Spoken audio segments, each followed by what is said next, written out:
Friends, I'd like to introduce you to Oval. Oval seems quite upset with me, claiming I know nothing about heaven, and that would be so. Compared to the beauty of the multidimensional destination of the believer, I know virtually nothing. But the multidimensional God, Yahweh, does tell us plenty about heaven.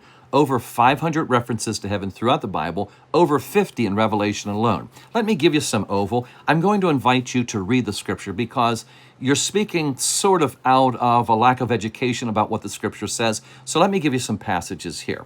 If you're saying there is no heaven, then I want to politely disagree with you. Psalm 102 and verse 19, it says, Yahweh looks down from heaven. Deuteronomy chapter 10 and verse 14, heaven is Yahweh's personal property. When Jesus instructs the disciples how to pray, what does he say? Matthew chapter 6, Luke chapter 11, very clearly say, Our Father who art in heaven.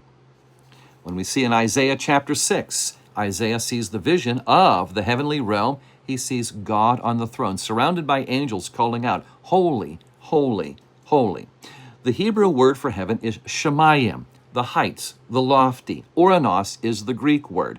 And we see Oranos being opened at the invitation of God to John to step through the portal into heaven in Revelation chapter 4. And the first and foremost thing that he sees God on the throne.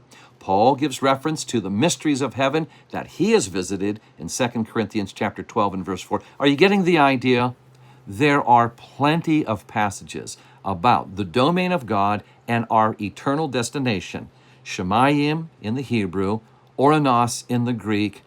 I'm going to encourage you to read these passages, and if you have some more questions, I'll give you some more. Plenty of talk about heaven from God's own word.